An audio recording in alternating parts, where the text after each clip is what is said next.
Await your possibility.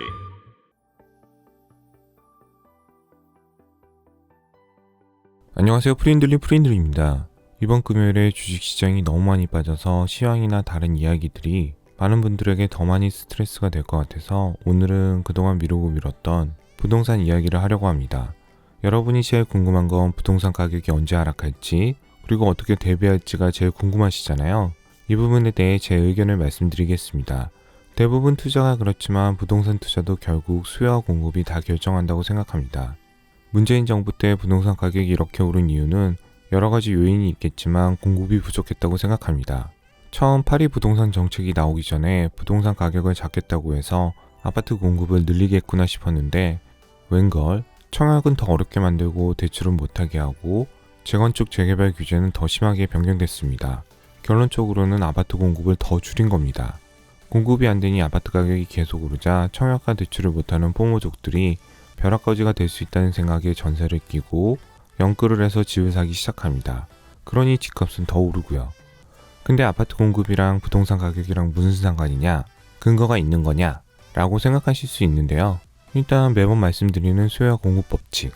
X축을 아파트 수량, Y축을 아파트 가격이라고 하겠습니다. 공급 곡선, 수요 곡선. 수요와 공급 법칙에서 가장 중요한 것은 수요와 공급이 만나는 이 지점. 이 지점에서 수량과 가격이 결정됩니다. X축은 아파트 수량이기 때문에 공급이 증가해서 공급 곡선이 오른쪽으로 가면 아파트 가격은 내려가고요.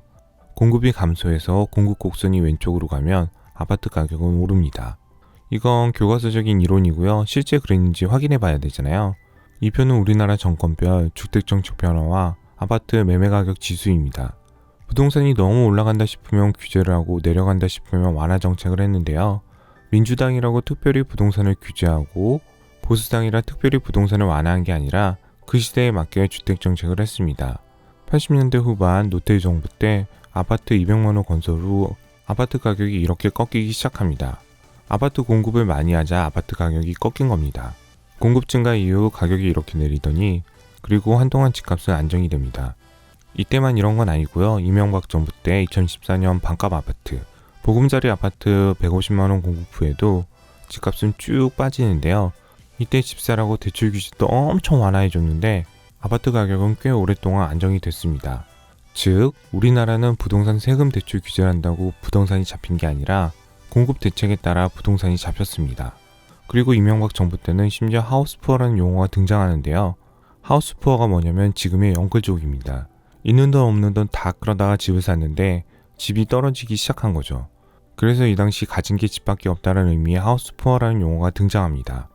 재밌죠? 이게 불과 10년도 안 된 이야기인데요. 지금은 가진 게 서울 아파트 하나면 겁나 부러운데 이 당시는 거지 취급을 받았습니다. 참 아이러니한 게 지금 서울 하우스푸어면 백만장자인데 심지어 이때는 대출도 널널했습니다.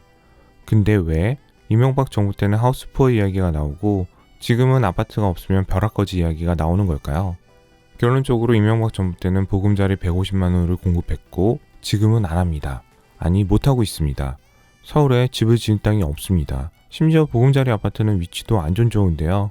수서역 보금자리 아파트는 SRT까지 이용할 수 있는 강남 아파트인데 이때 평당 1,500만원이 안되게 분양을 했습니다. 이거 분양할 때도 다른 아파트는 미분양 나고 난리도 아니었는데요. 보금자리 아파트는 반값 아파트라고 더 난리가 아니었습니다.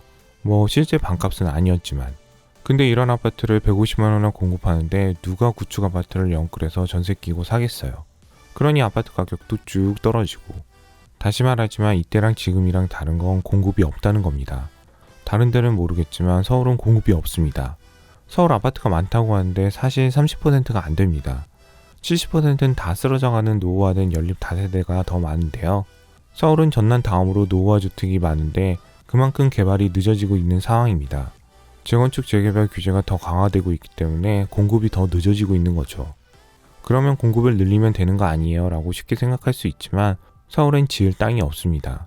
그럼 재건축 재개발 규제를 풀어주면 되지 않나요? 라고 생각할 수 있지만 재건축 재개발을 해봐야 거기 살고 있는 사람들만 좋지 실제 공급량이 폭발적으로 늘어나지는 않습니다.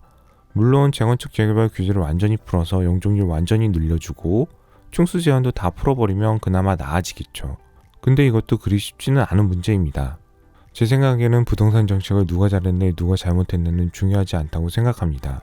중요한 건 그럼 언제 부동산 가격이 타격을 입고 현재는 어떤 상태인지를 아는 게 중요하다고 생각합니다. 이제 새로운 정권에서도 마찬가지입니다. 세금 규제를 어떻게 풀어주겠다, 대출을 어떻게 늘려주겠다 이런 건 중요하지 않다고 생각합니다. 만약 서울에 그린벨트를 풀어서 200만 원을 공급하겠습니다 라는 공급 정책이 나오면 서울 아파트를 금매로 빨리 팔고 튀시는 게 좋습니다. 어느 지역이든 미친듯이 공급을 하겠다고 결정이 나면 거긴 튀시기 바랍니다. 분명히 그런 곳은 조정이 심하게 올 겁니다. 이제 저금리 시대가 끝나서 금리가 계속 오르면 부동산 폭락이 온다고 주장을 하는 분이 꽤 있는 것 같은데요. 사실 이건 잘 모르겠습니다. 근데 금리가 오르면 적어도 부동산 상승폭은 분명히 줄어들 겁니다. 지금 선행지수인 주가가 이렇게 빠지고 있기 때문에 보통 주식 다음이 부동산이잖아요. 금리 올라 주식시장 빠져 이제 공급대책 이야기를 시작하니 부동산 시장도 그리 녹록지는 않아 보이긴 합니다. 그럼 도대체 어떻게 하라는 거냐? 부동산을 팔라는 거냐? 보통 자산시장, 부동산이나 주식시장이 폭락이 오면 왜 부자는 더 부자가 되고 양극화는 왜 더 심해질까요? 왜 폭락장이 오면 많은 투자자는 다 망할까요? 이건 부동산, 주식, 채권 모든 투자가 똑같습니다. 결론은 레버러지라고 생각합니다. 레버러지를 잘 활용하는 사람과 그렇지 못한 사람은 늘 항상 결과가 똑같았습니다. 레버리지 개념을 모르는 분을 위해 잠시 설명을 드리면 남의 돈을 빌려서 투자하는 걸 레버러지라고 보시면 됩니다. 대출, 가족, 지인의 돈 등등 남의 돈을 빌려서 하는 투자는 다 레버리지입니다. 자산운용사에서 만든 레버리지 상품은 자산운용사가 돈을 빌려주는 개념인데요. 우리가 많이 알고 있는 QQQ는 인덱스 상품이라고 합니다. 이건 나스닥이 1% 오르면 QQQ는 1% 오르는데요. 이 QQQ의 레버리지 3배 상품 TQQQ나 SQQ는 나스닥이 1% 오르면 TQQQ는 3% 오르고요. SQQ는 마이너스 3% 빠집니다. 나스닥이 마이너스 1% 내리면 TQQQ는 마이너스 3% 빠지고 SQQ는 3% 오릅니다. TQQQ를 3배 레버리지 상품이라고 하고 반대로 움직이는 SQQQ를 인버스 3배 레버리지 상품이라고 합니다.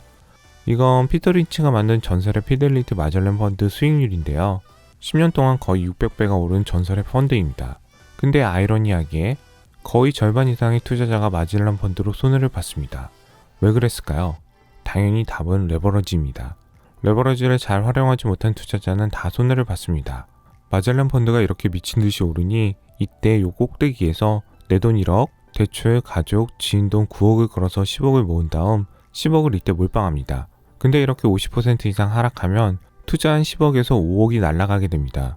9억 레버리지를 끼고 50%가 날아가면 내 돈 1억은 고사하고 가족 친구 돈 4억까지 날리는 겁니다. 근데 더 하락하면 답이 없으니 보통 겁이 나서 이때 손절을 합니다. 참고 참다가 손절하는 즉시 또 귀신같이 다시 오르고요. 오르면 또 못 삽니다. 이미 돈도 없고 빚도 4억이라 매수를 할 수가 없습니다. 근데 아쉬우니 맨날 쳐다보는 거죠. 그리고 다음 꼭대기에서 또 참지 못하고 5억을 다시 빌려서 투자를 합니다. 그리고 다시 30%가 떨어지면 또 못 참고 손절. 그리고 5억 중에 2억 손실. 이제 빚만 6억입니다. 그리고 이제 다시 안 본다 결심하고 열심히 빚만 갚으면 되는데 이게 또 미친듯이 계속 오르니 또 참지 못하고 가족한테 3억 다시 빌립니다. 이번엔 진짜야. 패러다임이 변경됐어. 마지막으로 한 번만 믿어줘. 그리고 요 꼭대기에서 다시 3억 몰빵. 결과는 아시겠죠? 이게 모든 버블 크라이시스 때도 똑같습니다. 그나마 주식은 손절이라도 하는데요. 2008년 우리나라 부동산 폭락이 왔을 때 아파트값이 하루에 몇 억씩 빠지는데 이때는 팔고 싶어도 못 팝니다. 주식이 쪄마가면 팔고 싶어도 못 파는 것처럼 부동산은 한번 거래 심리가 죽으면 거래가 1도 안 됩니다. 이런 걸 경험해본 부자는 거래가 죽을 것 같으면 미리미리 다 파는 겁니다. 그때 심지어 아파트 몇십 채를 전세 끼고 대출받아서 레버리지가 자기 자본의 90%가 넘어가면 여지없이 꼭 하락장이 오잖아요. 그럼 폭망하는 겁니다. 많이 안타까운 건 코로나 이후 주식 투자, 부동산 투자를 하는 분들이 하락장을 한 번도 경험을 안 해봐서 한 번 빠지기 시작할 때 어떻게 패닉이 올지 전혀 감이 없으신 것 같습니다. 아마 오늘도 엄청 악플이 달릴 건데요. 달아도 소용이 없습니다. 제가 다 지울 겁니다. 이렇게 악플도 계속 지으면 악플도 폭망하는 겁니다. 요새 투자회사나 금융회사들이 서울 시내 건물 파는 거 모르시죠? 설마 부동산 폭락이 오기 전에 미리 건물을 파는 건가요? 라고 생각하면 아주 1차원적인 생각입니다. 앞으로 경기 침체가 올지, 주식이 폭락할지, 부동산이 폭락할지는 아무도 모릅니다. 근데 징후가 보이면 부자나 스마트머니 투자자는 준비를 하기 시작합니다. 어떤 준비를 할까요? 레버리지를 최대한 줄이고 현금을 확보하기 시작합니다. 왜? 만약 폭락장이 오면 그때 투자해서 더 부자가 되려고요. 그러니 요새 알게 모르게 다 정리를 하고 있습니다. 폭락 경험이 없는 맹신혼자만 안 하는 거죠. 늘 말씀드리지만 그렇다고 가지고 있는 주식, 채권, 부동산을 다 팔 필요는 없습니다. 내가 가지고 있는 것 중에 위험한 것들부터 정리를 하면 됩니다. 대출도 줄이고. 언제 폭락이 올 줄 알고 다 정리해요. 그러다 폭등하면 또 망하는 거잖아요. 그러니 다 정리하는 것도 아주 일차원적인 투자 방법입니다. 이러다 코로나처럼 어떤 변수가 생겨서 돈이 풀리고 진짜 새로운 패러다임이 생길 수도 있습니다. 그럼 더 폭등할지 아무도 모릅니다. 근데 아니면 어쩔 건데요. 이렇게 잘 나가서 600배나 오른 마젤란 펀드가 50% 이상 빠질지 누가 예상했겠어요. 그 와중에 현명한 투자자는 레버리지를 줄이고 폭락이 오면 더 투자해서 600배 이상 드신 분도 있을 겁니다. 영끌에서 매수한 아마존이 하루에 마이너스 14%나 빠질 줄 누가 예상했겠어요. 근데 현금이 많은 분은 지금부터 매수를 하실 겁니다. 더 빠지면 더 하고 완전 폭락하면 흥분을 감추지 못하고 더 많이 매수하실 겁니다. 단 현금이 있는 분만. 근데 영끌에서 레버리지 이빨이 땡긴 사람은 여기서 더 빠지면 아마 손절하실 거예요. 내 돈이 아니면 불안해서 보통 손절을 하게 됩니다. 안타까운 상황이죠. 결론은 모든 투자는 똑같습니다. 부동산, 주식, 채권, 코인, 어떤 상품도 하락이 올 수 있습니다. 하락이 올 수 있다는 전제하에 대비를 할 수 있는 분만 오래 지속적으로 계속 투자를 할 수 있고요. 하락이 왔는데 레버리지가 이빠이면 할 수 있는 게 아무것도 없습니다. 그러니 위험한 시기에는 위험한 상품은 가급적 자제하시고 최대한 현금을 확보하면서 편하게 프린들TV 구독하고 알람 설정해 놓으면 마젤란 펀드가 50% 빠졌을 때처럼 만약 이번에 그런 기회가 온다면 그때 저랑 같이 들어가시면 됩니다. 하락은 언제 올지 모르니 편안히 계속 월정액 시장지수 ETF 투자하다가 만약 폭락장이 오면 그때 저랑 같이 티켓큐에 몰빵하시면 됩니다. 이번 주도 행복한 주말 마무리하시기 바랍니다. 프랍 트레이더들의 기술적 분석과 더 깊이 있는 경제 공부를 원하시는 분은 검색창에 프린들 연구소를 입력하거나 유튜브 오른쪽 상단에 온라인 강의 신청을 클릭하세요.